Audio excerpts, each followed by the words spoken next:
আসসালামু আলাইকুম প্রিয় শিক্ষার্থীরা, আজকের আলোচ্য টপিক হলো জটিল সংখ্যা। তো এই জটিল সংখ্যার অনেকগুলো আলোচ্য বিষয় আছে, তো সেগুলোর কিছু কিছু টপিক আজকে আমরা ক্লিয়ার হব। তো অলরেডি তোমরা যারা জটিল সংখ্যা পড়েছো তারা এটি সম্পর্কে কিছুটা হলেও আইডিয়া রাখো, বা না জানলেও সমস্যা নেই। আজকে আমরা জটিল সংখ্যা নিয়ে কথা বলবো। তো আমাদের আলোচ্য টপিক হলো জটিল সংখ্যা, কমপ্লেক্স নাম্বার। আলোচ্য টপিকটি হলো জটিল সংখ্যা বা কমপ্লেক্স নাম্বার। মূলত আমাদের কিছু সমীকরণ নিয়ে কথা বলতে হবে।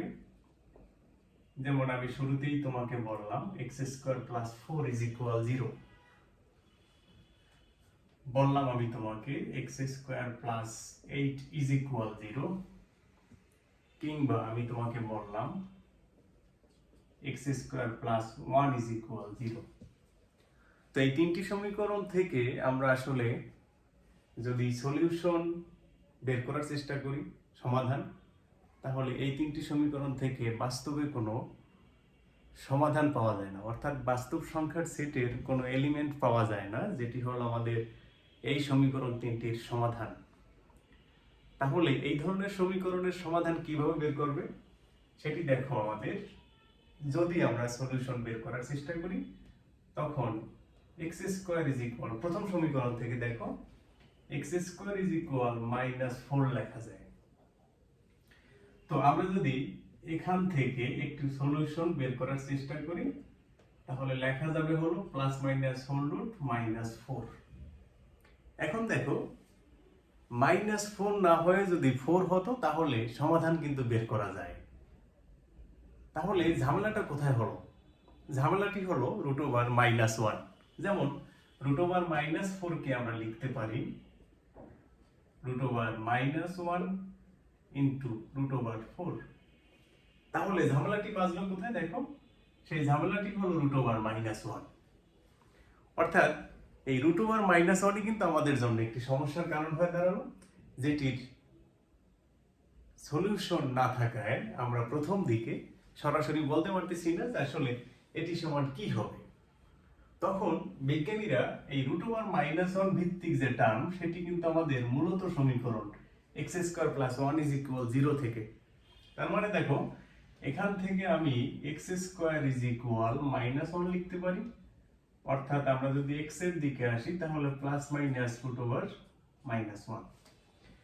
√-1 কে তখন বিজ্ঞানী ওয়েলার সংজ্ঞায়িত করলেন, যেহেতু এটি আমাদের ঝামেলার কারণ হয় এই ধরনের সমীকরণের ক্ষেত্রে, তখন তিনি এটিকে একটু নামকরণ করলেন, যেটি হলো √1 কে বিজ্ঞানী ওয়েলার নিয়ে নিলেন i শব্দটি ইমাজিনারি থেকে আসা, অর্থাৎ জটিল সংখ্যা যেহেতু বাস্তব সংখ্যা এই সমীকরণগুলির সমাধান পাওয়া যায় না, সেখানে এই √1 কেন্দ্রিক যেটি আমাদের ঝামেলা, সেটিকে তারা সংজ্ঞায়িত করলেন i হিসাবে, এবং সেটি বিজ্ঞানী ওয়েলার ধারণা করলেন।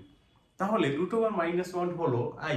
সেদিক থেকে সংজ্ঞায়িত টার্ম থেকে আমরা বলে দিতে পারি i² = -1। অর্থাৎ তুমি i² -1 ও মানতে পারো, অথবা √1 - i এটিকেও মানতে পারো। তাহলে কি পেলাম দেখো, i এর একটা সাধারণ সূচকীয় ঘাত পেলাম, যে i এর দ্বিঘাত হবে -1। i এর দ্বিঘাত হবে -1। তার মানে প্রথমেই একেবারে শুরুতে দেখো ওয়েলার যে ধারণাটি দিলেন আমাদের i √1 - এবং সেখান থেকে আমরা কিন্তু শুরুতেই ধারণা পাই যে i² -1। তো এই i² -1 ধারণার উপর বেস করে আমরা সামনের দিকে কিছু বিষয়াদি জানবো। যেমন আমি তোমাকে বললাম i এর সূচকীয় ঘাত। i এর যদি আমরা সূচকীয় ঘাত সম্পর্কে একটু জানার চেষ্টা করি, তাহলে তোমরা কিছুটা আইডিয়া পাবে। দেখো i এর একেবারে শুরুর পাওয়ার যদি বলি i⁴ যেটাকে আমরা সরাসরি i বলে জানি, আমরা যদি i² এর কথা বলি তাহলে শুরুতেই জানি হলো -1। i³ এর কথা যদি আমরা বলি i⁵, তাহলে এটাকে লেখা যায় i² × i। i² হলো -1, আই স্কোয়ার হলো -1, -1 ইন্টু আই হলো -i, -1 ইন্টু আই মিলে হলো -i। একই সাথে i টু দি পাওয়ার 4 এর কথা যদি বলি আমরা, তাহলে কি লেখা যাবে? i স্কোয়ার হোল স্কোয়ার, তার মানে -1 এর হোল স্কোয়ার ইজ ইকুয়াল 1। দেখো i এর পাওয়ার সম্পর্কে পরপর 4টি ঘাত সম্পর্কে কিন্তু আমরা আইডিয়া নিলাম। i টু দি পাওয়ার 1, 2, 3 এবং 4 হলে কি হবে। এখানে আরেকটি বিষয় উল্লেখযোগ্য, যেটি হলো i টু দি পাওয়ার খেয়াল করো, i টু দি পাওয়ার 4 যখন, অর্থাৎ পাওয়ারটি যখন 4 দ্বারা বিভাজ্য, তখন দেখতে পাচ্ছি সরাসরি 1। অর্থাৎ আমি তোমাকে যদি বলে দিই এরকম যে i to the power 4m, যেখানে m বিলংস টু স্বাভাবিক সংখ্যা, তাহলে i to the power 4 whole power m, এটি সমান লেখা যায় হলো 1 টু দি পাওয়ার m। তার মানে আমরা লিখেই ফেলতে পারি 1। অর্থাৎ i এর সূচকীয় ঘাতে যদি পাওয়ারটি 4 দ্বারা বিভাজ্য হয়, 4 দ্বারা নিঃশেষে যদি বিভাজ্য হয়, তাহলে i এর সেই সূচকীয় ঘাত হবে 1। i এর সেই সূচকীয় ঘাত হবে 1। একই সাথে দেখো, আমি যদি তোমাকে বলি যে i এর সূচকীয় ঘাত 4 দ্বারা বিভাজ্য অপেক্ষায় 1 বেশি, 1 বেশি, তাহলে কি হবে? দেখো এটিকে আমি লিখতে পারি হলো i to the power 4m into i, তার মানে হলো 1 ইনটু i ফাইনালি i। দেখো 1 ইনটু i ফাইনালি i। একই সাথে আমি যদি তোমাকে বলি যে 4 দ্বারা বিভাজ্য রাশি অপেক্ষা 3 বেশি, তাহলে সরাসরি দেখো আমরা লিখতে পারি i to the power 4m into i cube, তার মানে দেখো i to the power 4m হলো 1, i কিউব হলো -i, সরাসরি লেখা যায় -i। দেখো এখানে আমরা 3টা টার্ম সম্পর্কে ধারণা নিলাম। i এর সূচকীয় ঘাত যদি সরাসরি 4 দ্বারা বিভাজ্য হয়, নিঃশেষে বিভাজ্য যদি হয়, রেজাল্ট হবে 1। যদি আমাদের ভাগশেষ 1 থাকে, পাওয়ারকে যদি 4 দ্বারা ভাগ করে ভাগশেষ 1 থাকে, তাহলে সেই পাওয়ারটি সরাসরি i এর পাওয়ার হিসেবে চলে আসবে। অর্থাৎ i to the power 4m plus 1 হলো i to the power 4m plus 2 যদি নেওয়া হয়, i to the power 4m plus 2, তার মানে 4 দ্বারা ভাগশেষকৃত ফলাফল যদি আমাদের 2 হয়, সেক্ষেত্রে i এর পাওয়ার 2 হবে আমাদের i to the power 4m plus 2। অর্থাৎ 4 দ্বারা যতটুকু আমাদের নিঃশেষে বিভাজ্য আছে, ততটুকু পর্যন্ত সরাসরি 1 বলে নিতে হবে। এভাবে করে আমরা দেখতে পাচ্ছি, দেখো আমাদের, আমি যদি শুরু করি, দেখো 4টা ক্রমিক পাওয়ার যদি আমরা হিসাব করি, এখানে আসলো প্রথমে i, পরে আসলো -1, পরেরটা আসলো -i, তারপর 1। অর্থাৎ ক্রমিক পাওয়ার গুলো ক্রম আকারে আমি যদি একটু লিখে দিই, এখানে প্রথমে ছিল i, তারপর হলো -1, তারপর -i, তারপরে হলো আমাদের +1। অর্থাৎ ক্রমানুসারে i এর ঘাতগুলি যদি নেওয়া হয়, তাহলে এই 4টা রাশির মধ্যেই ক্রমানুসারে আসবে। অর্থাৎ প্রথমটা যদি i হয়, পরেরটা হবে -1, পরেরটা হবে -i, তারপরে হলো 1। এর পরবর্তী পাওয়ার, যেমন এখানে আমি যদি i টু দি পাওয়ার 5 নেই, i টু দি পাওয়ার 5 হবে আবার i দিয়ে শুরু। তার মানে বিষয়টা কি আসলো, i এর সূচকীয় ঘাতসমূহের ক্ষেত্রে এই 4টি রাশি কিন্তু বারবার আমাদের কাছে ক্রমানুসারে চলে আসবে, এবং সেখান থেকে আমরা কিন্তু বলে দিতে পারি যে আমাদের পরপর 4টা ঘাত, i এর পরপর 4টা সূচকীয় ঘাতের সমষ্টি কি হবে। যেমন আমি যদি ক্রমিক 4টা ঘাত বলি, যেমন বললাম এখানে i to the power m plus i to the power n plus i to the power o plus i to the power p is equal 0। কেন বললাম? দেখো এখানে m n o p 4টি হলো ক্রমিক পাওয়ার, ক্রমিক ঘাত, ক্রমিক পদ। তাহলে i এর পরপর 4টা ক্রমিক ঘাতের সমষ্টি হবে 0। i এর পরপর 4টি ক্রমিক ঘাতের সমষ্টি হবে 0। তার মানে দেখো i to the power m plus i to the power n, i to the power o plus i to the power p is equal হবে 0। তুমি যেখান থেকে শুরু করো না কেন, i এর পরপর 4টা ক্রমিক ঘাতের সমষ্টি হবে 0। অর্থাৎ i এর সূচকীয় ঘাতের বেসিক প্যাটার্নটা কিন্তু আমরা জেনে গেলাম। এখন মনে মনে প্রশ্ন আসতে পারে, i এর তাহলে নেগেটিভ পাওয়ারের ক্ষেত্রে কি হবে? তো সেটিও কিন্তু আমাদের জন্য সহজ। দেখো আমরা একটু i এর নেগেটিভ পাওয়ার সম্পর্কে জেনে আসি। যেমন শুরুতেই আসতে পারে i টু দি পাওয়ার -1, শুরুতেই আসতে পারে হলো i টু দি পাওয়ার -1। তাহলে দেখো i to the power minus one জিনিসটা কি, চলে আসলো I to the power minus one. সেটিকে তুমি লিখতে পারো ওয়ান বাই আই, একটু ভেঙেই লিখি, মাইনাস মাইনাস ওয়ান লেখা যায়, নিচে আছে হলো আই, তাহলে minus i square divided by i থেকে লেখা যাবে হলো মাইনাস আই, অর্থাৎ i to the power minus one হলো মাইনাস আই।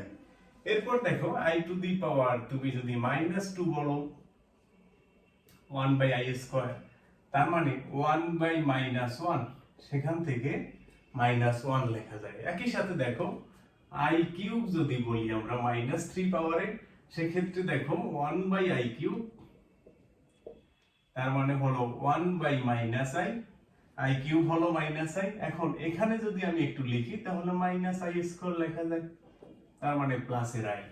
একই সাথে I to the power minus four যদি লিখি, আই এর সূচকীয় ঘাত 4 দ্বারা বিভাজ্য, তার মানে নিচে হবে 1, 1 বাই 1 হলো 1।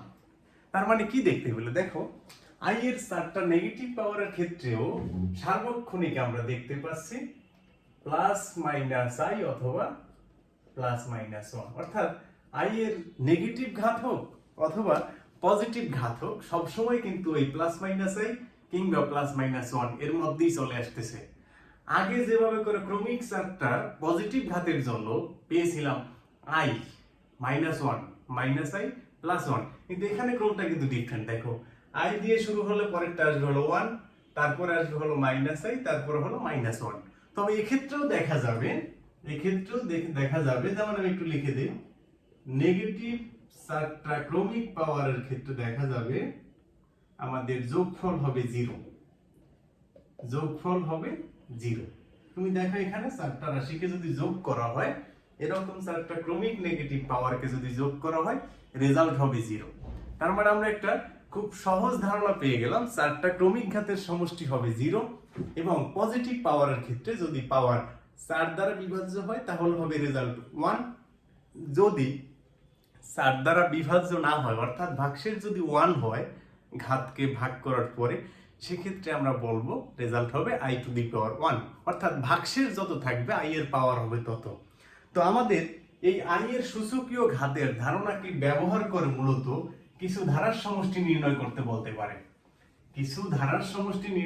বলতে পারে, সেটি তোমরা আশা করি পারবে। যেমন করে আমি একটি উদাহরণ দেবো এখন, যে এক্সাম্পলটি তোমাদের কাছে অ্যাভেলেবল আছে, খুব সহজেই আমি একটি ঘাত দিলাম, আই টু দি পাওয়ার 1 থেকে শুরু হয়ে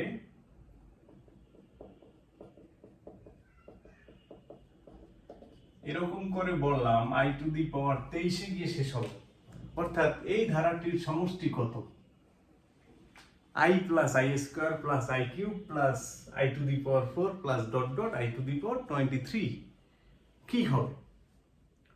খুব সহজেই তুমি বলে দিতে পারো, যেটি থেকে শুরু হবে, যে ঘাত থেকে শুরু হবে, সেখান থেকে পরপর 4টি পাওয়ারের সমষ্টি হবে জিরো, পরপর 4টি পাওয়ারের সমষ্টি হবে কি জিরো। এখন আমি যদি একটু বলি, এই ধারাটিকে 1 থেকে শুরু করে 24 পর্যন্ত, 1 থেকে শুরু করে 24 পর্যন্ত হবে জিরো, অর্থাৎ i to the power 1 plus i square plus i cube, এরকম করতে করতে যখন আই টু দি পাওয়ার 24 দিয়ে শেষে আসবে, তখন 1 থেকে শুরু হয়ে 24 পর্যন্ত যোগফল হবে জিরো। তবে আমার এখানে আসা হলো 23 পর্যন্ত, কি করবে? তাহলে আমি বলবো 23 পর্যন্ত ইকুয়াল রাখতে হলে minus i to the power 24 নিতে হয়। আই টু দি পাওয়ার 24 এর আগ পর্যন্ত হলো জিরো, তাহলে রেজাল্ট হলো minus i to the power 24, minus i to the power 24। তাহলে বলো তো আই টু দি পাওয়ার 24 এর রেজাল্ট কি হয়? তোমরা খুব সহজেই জানো, পাওয়ার যদি 4 দ্বারা বিভাজ্য হয়, তাহলে রেজাল্ট হবে 1। আই টু দি পাওয়ার 24 দেখো 4 দ্বারা বিভাজ্য, তার মানে আমরা বলতে পারি -1 হবে এখানকার রেজাল্ট। অর্থাৎ এরকম ধারার সমষ্টি ছোটখাটো যে কোনো জায়গা থেকে শুরু হতে পারে, তবে বেসিক ধারণাটা যদি ক্লিয়ার থাকে তোমাদের, খুব সহজেই বের করতে পারবে। তোমাদের যাতে সমস্যা না হয়, এজন্য আমি কিন্তু নেগেটিভ পাওয়ারেরও কিন্তু ক্রমটা দেখাই দিলাম। তো কাজে নেগেটিভ পরপর 4টা পাওয়ারের যোগফলও কিন্তু আই এর সূচকীয় ঘাতে জিরো হিসাবে আসবে। তো সেই কারণে নেগেটিভ পাওয়ারের যদি ধারা আসে, সেটিতেও সমস্যা হবে না আমি আশা করি। তাহলে দেখো, আমরা এতক্ষণ কেবলমাত্র আই এর ঘাত নিয়ে আলোচনা করলাম। মূলত আইটাকে আমরা কোথায় ব্যবহার করব? জটিল সংখ্যা আসলে আই জিনিসটা সংজ্ঞায়িত কেন করা হলো বা এই প্যাটার্নটা আমরা কিভাবে ইউজ করব সেটা একটু জানার চেষ্টা করব এখন। তাহলে দেখো জটিল সংখ্যার বেসিক ফরম্যাটটা কি।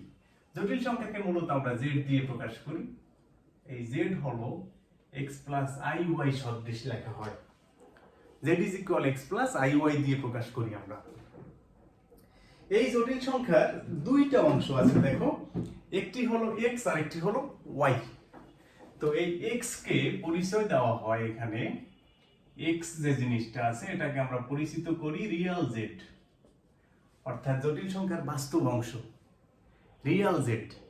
একই সাথে এখানকার y কে পরিচিত করে দেই আমরা ইমাজিনারি z হিসাবে, ইমাজিনারি z।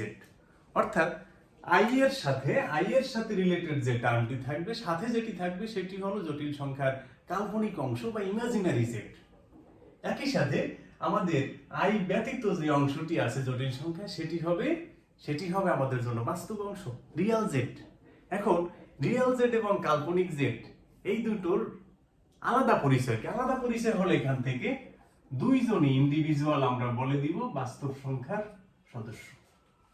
অর্থাৎ এখানে i এর সাথে আছে তার মানে এটা কাল্পনিক বলতে পারি আমরা, ঠিক আছে, তবে ইন্ডিভিজুয়াল y এর পরিচয় যদি বলা হয় সেটি কিন্তু বাস্তব অংশ, বাস্তব সংখ্যার সেটের একজন এলিমেন্ট। এখন এই বাস্তব অংশ এবং কাল্পনিক অংশ এই দুইয়ের সমন্বয়ে জটিল সংখ্যার বেসিক্যালি পথ চলা শুরু হবে। জটিল সংখ্যার এই ফরম্যাটটিকে বলা হয় x প্লাস iy ফরম্যাটটিকে বলা হয় কার্তেশীয় আকার বা কার্তেশীয় ফর্ম, কার্তেশীয় আকার বা কার্তেশীয় ফর্ম। এখন এই জটিল সংখ্যাকে কার্তেশীয় ফরম্যাটটা যদি বুঝে যায় তাহলে আমাদেরকে লেখচিত্রের ধারণায় অবশ্যই চলে আসতে হয়। তো সেই লেখচিত্রের ধারণায় আমরা মূলত জটিল সংখ্যাকে বিন্দু আকারে কল্পনা করে নিয়ে বা ধারণা নেই আমরা বিন্দু আকারে, যে বিন্দুর ভুজ হবে বাস্তব অংশ এবং কোটি হবে কাল্পনিক অংশ। বিন্দুর ভুজ হবে বাস্তব অংশ এবং কোটি হবে কাল্পনিক অংশ। কাজেই বাস্তব অংশকে x অক্ষে এবং কাল্পনিক অংশকে y অক্ষে নিয়ে আমরা বিন্দু আকারে জটিল সংখ্যাকে কল্পনা করব। সেক্ষেত্রে আমরা জটিল সংখ্যাটিকে গ্রাফ পেপারে বা কার্তেশীয় স্থানাঙ্ক ব্যবস্থা উপস্থাপন করে নেই। যে চিত্র আসলে আমাদেরকে এটা পথ দেখায় বা যে চিত্রে আমরা জটিল সংখ্যাকে কার্তেশীয় স্থানাঙ্ক আকারে রূপান্তর করে নেই বা অবস্থান করাই, সেই চিত্রকে বলা হয় আর্গন্ড চিত্র বা আর্গন্ড ফিগার যেটা বলে থাকি আমরা। তো আমরা সেই আর্গন্ড ফিগার নিয়ে একটু আলোচনায় আসবো। তার আগে জটিল সংখ্যার বেসিক কিছু কথাবার্তা বলে নেই। যেমন শুরুতেই যদি আমি তোমাকে বলি যে বাস্তব অংশটা 0, জটিল সংখ্যার বাস্তব অংশটা 0, সেক্ষেত্রে আমরা এই ধরনের জটিল সংখ্যাকে বলবো পিওরলি ইমাজিনারি, অর্থাৎ বিশুদ্ধ জটিল সংখ্যা। আবার বলি, জটিল সংখ্যার বাস্তব অংশ যদি 0 হয়, x এর মান যদি 0 হয়, অবশ্যই আমরা সে ধরনের জটিল সংখ্যাকে বলে দেব বিশুদ্ধ কাল্পনিক সংখ্যা বা বিশুদ্ধ জটিল। এখন জটিল অংশটি যদি 0, আমাদের কাল্পনিক অংশ যেটা বললাম সেই অংশটি যদি 0 হয়, মানে y এর মান যদি 0 হয়, এখন মনে মনে ভাবতে পারো যে বাস্তব অংশ এবং জটিল অংশ আমাদের এখানে যেটা বললাম কাল্পনিক অংশ, সেটা বিলংস টু আর। এই বিলংস টু আর এর ভিতরে কিন্তু 0 আছে, পজিটিভ আছে, নেগেটিভ আছে, সব সংখ্যাই কিন্তু আছে। এখন সেক্ষেত্রে x এর মান 0 হলে কি হবে? বিশুদ্ধ কাল্পনিক সংখ্যা বা বিশুদ্ধ জটিল সংখ্যা। y এর মান যদি 0 হয় সেক্ষেত্রে আমরা বলবো সেটি জটিল সংখ্যার তখনকার আকারটা হয়ে যাবে বাস্তব অংশ হিসাবে, অর্থাৎ বাস্তব সংখ্যা হয়ে যাবে। তো এই যে বাস্তব সংখ্যা পেয়ে যায় কখন? y এর মান যখন 0, অর্থাৎ যখন আমাদের ওই যে প্রথমে আমি বলেছিলাম কিছু ইকুয়েশন, যে এগুলা যখন আমরা ব্যাখ্যা করতে পারতেছি না তখন আমরা এই বাস্তব সংখ্যার জগৎটাকে একটু বৃদ্ধি করে নিলাম। এই বর্ধিত আকারটা হলো জটিল সংখ্যা। অর্থাৎ জটিল সংখ্যার ভিতরেই দেখো বাস্তব সংখ্যা আছে, তবে বাস্তব সংখ্যা এককভাবে কিন্তু জটিল সংখ্যা না। অর্থাৎ সকল জটিল সংখ্যার ভিতরে আমরা বাস্তব সংখ্যাকে কিন্তু একটা পার্ট হিসেবে নিয়ে আসতে পারি, তবে সব বাস্তব সংখ্যা জটিল সংখ্যা কিন্তু আমরা বলতে পারতেছি না, কারণ জটিল সংখ্যার ভিতরে কাল্পনিক অংশটাও বিলং করে। এরপর দেখো তাহলে আর্গন্ড ফিগার জিনিসটা কি সেটা আমি বলতেছি, যে আমাদের এই z = x + iy কে মূলত বিন্দু আকারে উপস্থাপন করব, যে বিন্দুর বাস্তব অংশ হবে ভুজ, কাল্পনিক অংশ হবে কোটি। ঠিক সেই ফরম্যাটে এই xy আকারটি আমাদের 8টা প্যাটার্নে আসতে পারে, 8টা প্যাটার্ন। বলে একটু তোমরা অবাক হতে পারো আমি বলার পরে। মূলত 4টা প্যাটার্ন, 4টা কোয়াড্রান্টে 4টা পয়েন্ট আকারে কিন্তু চলে আসতে পারে। তবে এছাড়াও আমি তোমাদেরকে বলবো 4টা অ্যাক্সিসেও চলে আসতে পারে। অর্থাৎ পজিটিভ এক্সে আসতে পারে, নেগেটিভ এক্সে আসতে পারে, পজিটিভ ওয়াই আসতে পারে, নেগেটিভ ওয়াইও কিন্তু আসতে পারে। ঠিক তাহলে আমরা এরকম প্যাটার্ন একটু বলে দেই তোমাদের। জটিল সংখ্যার এক্স এবং ওয়াই দুইটাই যদি পজিটিভ হয় তাহলে প্রথম কোয়াড্রান্টে আসবে। নেগেটিভ এক্স পজিটিভ ওয়াই যদি হয় সেকেন্ড কোয়াড্রান্ট। আমি চিহ্নটা জাস্ট মুখে বলে যাচ্ছি, তোমরা কল্পনা করে নিও। এক্স এবং ওয়াই দুইটাই নেগেটিভ যদি হয় তাহলে সেটি হবে থার্ড কোয়াড্রান্ট অবস্থান। প্লাস এক্স নেগেটিভ ওয়াই সেটা হবে ফোর্থ কোয়াড্রান্ট অবস্থান। তাহলে জটিল সংখ্যার 4টা প্যাটার্ন পেয়ে গেলাম। দুইটা অংশই যদি পজিটিভ হয়, বাস্তব এবং কাল্পনিক অংশ, সেক্ষেত্রে ফার্স্ট কোয়াড্রান্টে থাকবে। এক্স নেগেটিভ মানে হলো বাস্তব অংশ নেগেটিভ, কাল্পনিক অংশ পজিটিভ, এরকম প্যাটার্ন আসলে দ্বিতীয় চতুর্ভাগে হবে। বাস্তব অংশ এবং কাল্পনিক অংশ দুইটাই যদি নেগেটিভ হয় তাহলে তৃতীয় চতুর্ভাগে আসবে। বাস্তব অংশ পজিটিভ কিন্তু কাল্পনিক অংশ নেগেটিভ, এরকম অংশটা চতুর্থ চতুর্ভাগে আসবে। এখন বলতে পারো বিশুদ্ধ বাস্তব মানে বিশুদ্ধ কাল্পনিক বা বাস্তব অংশ যদি হয় একেবারে, কাল্পনিক অংশ 0 হয়, সেক্ষেত্রে প্যাটার্নটি কি হবে? সেক্ষেত্রে আমি বলবো তোমাদের অবস্থান হবে কখনো যখন যখন কাল্পনিক অংশ 0 কিন্তু বাস্তব অংশ পজিটিভ, পজিটিভ এক্স অ্যাক্সিস। বিশুদ্ধ কাল্পনিক, বাস্তব অংশ 0, কাল্পনিক অংশ পজিটিভ, পজিটিভ ওয়াই অ্যাক্সিস। বিশুদ্ধ কাল্পনিক, কাল্পনিক অংশ নেগেটিভ, নেগেটিভ ওয়াই অ্যাক্সিস। একইভাবে নেগেটিভ এক্স অ্যাক্সিসের দেখাও পেতে পারো বাস্তব অংশ নেগেটিভ যদি হয়।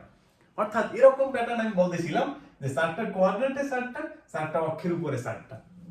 এখন জটিল সংখ্যার বেসিক ফরম্যাটটা আমরা না হয় বলে দিলাম যে বিন্দু আকারে জটিল সংখ্যায় উপস্থাপন করতে হবে, যেটা হলো আরগন্ড ফিগার।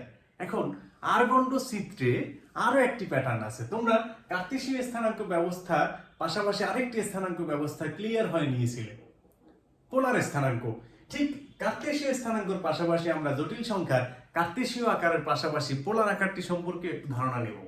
যে পোলার আকারের তোমরা অবশ্যই ধারণা রাখো, পোলার আকারটি ছিল r থিটা ভিত্তিক আকার।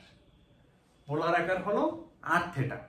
তো সেই r থিটার আমরা যদি বলি এটি যদি আমাদের জটিল সংখ্যা, তাহলে মূল বিন্দু থেকে জটিল সংখ্যার বিন্দু আকারে যে দূরত্বটি আসবে সেটি হবে r, এবং x অক্ষের ধনাত্মক দিকের সাথে যে কোণ থিটা উপস্থাপন হবে সেটি হলো আমাদের আর্গুমেন্ট। অর্থাৎ জটিল সংখ্যার দুইটা প্যাটার্ন আমরা একটু জানার চেষ্টা করব। পোলার আকারে দুইটা টার্ম, পোলার আকার হলো দুইটা টার্ম, একটি হলো r আর একটি হলো থিটা। r হলো জটিল সংখ্যার মডুলাস, r হলো জটিল সংখ্যার মডুলাস, এবং থিটা হলো জটিল সংখ্যার আর্গুমেন্ট। কাজেই এই r থিটা প্রথম কোয়াড্রান্টে থাকলে দেখো r যেহেতু ডিসটেন্স, তার মানে যেখানেই থাকুক না কেন এই 8টা প্যাটার্নের যেখানেই থাকুক না কেন r সব সময় পজিটিভ। তবে থিটা নিয়ে কিন্তু আমাদের একটু সমস্যা তৈরি হবে। সেই থিটার ক্ষেত্রে আমরা কি বলবো? প্রথম কোয়াড্রান্টে থাকলে থিটা পজিটিভ সূক্ষ্মকোণ, সেকেন্ড কোয়াড্রান্টে আসলে কিন্তু স্থূলকোণ আকারে আসবে, থার্ডে আসলে তোমরা ধারণা করতে পারো আমাদের সেই স্থানাঙ্ক ব্যবস্থার সাপেক্ষে 180 ডিগ্রি অপেক্ষা বড়। ফোর্থে আসলে আমরা চিন্তা করতে পারি 360 থেকে একটু মাইনাস যাবে। তবে এখানে আমরা r থিটার মধ্যে নতুন একটি পরিচয় জানবো। আর্গুমেন্টের যে একটা পরিচয় সেটি হলো মুখ্য আর্গুমেন্ট।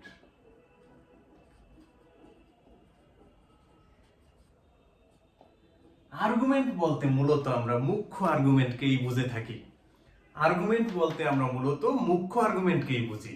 সে মুখ্য আর্গুমেন্ট কি জিনিস, তার সীমা কত? মুখ্য আর্গুমেন্ট মূলত আমরা নিয়ে থাকি -π থেকে +π পর্যন্ত। অর্থাৎ -π কিন্তু ইকুয়াল হবে না, পাই পর্যন্ত। তাহলে এখন এখান থেকে আমরা কিছু ধারণা দেখতে পাই। প্রথম কোয়াড্রান্ট যদি আসে নিলাম, সমস্যা নাই। সেকেন্ড কোয়াড্রান্ট যখন আসবে এই সীমার মধ্যে নিতে হলে ধরো এই কোণটি হলো আমাদের থিটা। তাহলে আমি এরকম অবস্থায় বলবো এই জটিল সংখ্যা সেকেন্ড কোয়াড্রান্টে যখন আসবে তখন তার মুখ্য আর্গুমেন্ট হবে π - থিটা। একই সাথে দেখো থার্ড কোয়াড্রান্টে যখন আসবে তখন এই কোণটি যদি থিটা হয়, ভুলে ক্রমে যদি মুখ্য আর্গুমেন্ট উপস্থাপন করার সুযোগ থাকে তোমার, অবশ্যই উপস্থাপন করবে। তবে তুমি ভুল করে এটাকে π + থিটা আকার উপস্থাপন করতে যেও না। কারণ তোমাকে এখানে যে জিনিসটি চিন্তা করতে হবে, এই জটিল সংখ্যাটি যখন থার্ড কোয়াড্রান্টে চলে আসলো আরগন্ড ফিগারে, তখন তোমাকে ধারণা নিয়ে আসতে হবে যে পাই অপেক্ষা বেশি হতে দেওয়া যাবে না। তবে তুমি এই কোণটাকে ক্লকওয়াইজ হিসেবে যদি নেওয়ার চেষ্টা করো সেক্ষেত্রে পাবে হলো মাইনাস পাই প্লাস থেটা, এই প্যাটার্নে নিতে হবে মাইনাস পাই প্লাস থেটা। তবে ফোর্থ কোয়াড্রেন্টে যদি তুমি আসো সেক্ষেত্রে তোমাকে নিতে হবে হলো মাইনাস থেটা, অর্থাৎ এই কোণটাকে তখন তোমার চয়েস করতে হবে নেগেটিভ থেটা হিসেবে।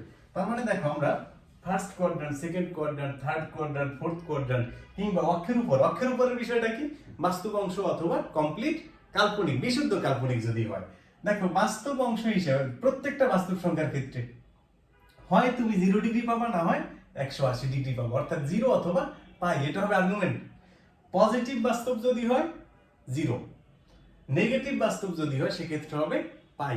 তবে আর্গুমেন্টের ধারণায় তুমি যদি বিশুদ্ধ কাল্পনিকের ক্ষেত্রে কথা বলো, বিশুদ্ধ কাল্পনিক, সেক্ষেত্রে পজিটিভ আসলে হবে পাই বাই 2, নেগেটিভ আসলে হবে কি মাইনাস পাই বাই 2।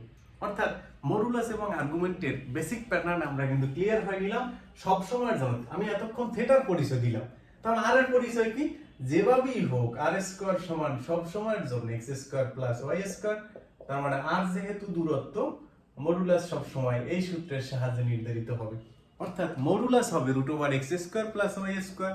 আর আর্গুমেন্টের হিসাবটা তো আমরা বলেই দিলাম।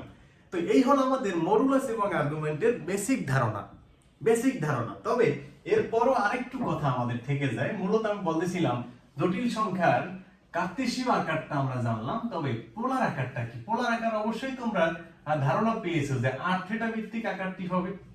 পোলার আকার বলতে আমরা বুঝে নিচ্ছি যেটি হবে r থিটা ভিত্তিক আকার। তবে সেটি যদি একটু ক্লিয়ার হতে হয় আমি একটু ছোট করে দেখাবো। প্রথম কোয়াড্রেন্টে যদি জটিল সংখ্যা থাকে, এটি ধরে নিলাম xy, এই হলো r, এই হলো থিটা। অবশ্যই এই বিন্দু থেকে আমরা যদি লম্ব রেখা টানি তাহলে এটি হবে x এবং এটি হবে y।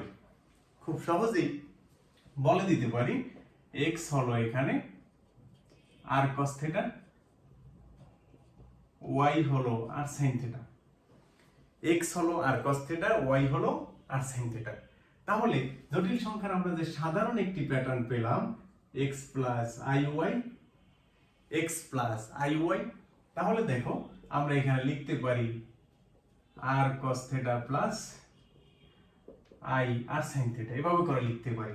তো আমি যদি r টিকে কমন নেই তাহলে cos theta plus i sin theta লিখতে পারি। দেখো একটু আগে ছিল আমাদের জটিল সংখ্যার কার্তেশীয় আকার xy ভিত্তিক আকার, এখন নতুন করে আকারটি নিয়ে আসলাম r থিটায়, অর্থাৎ এটিই হলো আমাদের জটিল সংখ্যার পোলার আকার। r থিটা ভিত্তিক যে আকারটি আসবে সেটি হবে পোলার আকার, এবং একই সাথে xy ভিত্তিক যে আকারটি হলো সেটি হলো কার্তেশীয় আকার। উল্লেখ করা জরুরি এখানে cos theta plus i sin থিটাকে অয়লারের আকার হিসেবে e two the power i theta বলে জেনে আসি আমরা। দেখো e two the power i theta হলো cos theta plus i sin theta, এটাকে বলা হয় অয়লারের ফর্ম বা অয়লারের আকার। এই e two the power i theta কি করে cos theta plus i sin theta হয়, এটির প্রমাণ আমাদের অ্যাভেইলেবল বইগুলিতে নাই। তবে তোমরা যদি কেউ আমার বইটি অনুসরণ করে থাকো সেক্ষেত্রে এটির প্রমাণ পেয়ে যাবে আলাদা করে। অর্থাৎ cos theta plus i sin থিটাকে আমরা সরাসরি লিখতে পারবো e two the power i theta, সেটি প্রমাণ আকারে বইয়ে দেওয়া আছে। তো এখানে আমরা দেখব cos theta plus i sin theta যদি e two the power i theta হয়, তাহলে একই সাথে আমি তোমাদের যদি বলি e two the power i pi, e two the power i পাই, তাহলে এটাকে লেখা যাবে কি cos pi plus i sin pi. sin পাই কিন্তু হলো 0, cos পাই হলো -1, তার মানে e two the power i পাই সরাসরি লেখা যাবে -1। এদিকে আমি বলে আসলাম জটিল সংখ্যার পোলার আকারটা এরকম হবে আর cos theta plus i sin theta, সেটিকে আমরা শর্ট ফর্মে পোলার আকারকে লিখতে পারি আর e two the power i theta. অর্থাৎ অয়লারের এই থিওরিটাকে যদি ব্যবহার করি cos theta plus i sin theta is equal e two the power i theta, সেই ক্ষেত্রে আর cos theta plus i sin theta সরাসরি লেখা যাবে আর e two the power i theta. এটি হলো জটিল সংখ্যার আর্গন্ড চিত্রের বেসিক ধারণা, এটি হলো জটিল সংখ্যার কার্তেশীয় আকার এবং পোলার আকার, পাশাপাশি i এর সূচকীয় ধর্ম রিলেটেড আমাদের অংশটুকু। আমরা এর পরবর্তী ক্লাসের পরে থেকে জানার চেষ্টা করব জটিল সংখ্যার আরো কিছু টপিক আছে আমাদের আলোচনা করার মতো। তো আজকে প্রথম ক্লাসটি এই পর্যন্তই জটিল সংখ্যার, সে পর্যন্ত পরবর্তী ক্লাসের আগ পর্যন্ত সবাই ভালো থাকো, দেখা হবে ইনশাআল্লাহ আগামী ক্লাসে। সে পর্যন্ত সবাই ভালো থাকবে ইনশাআল্লাহ। আসসালামু আলাইকুম।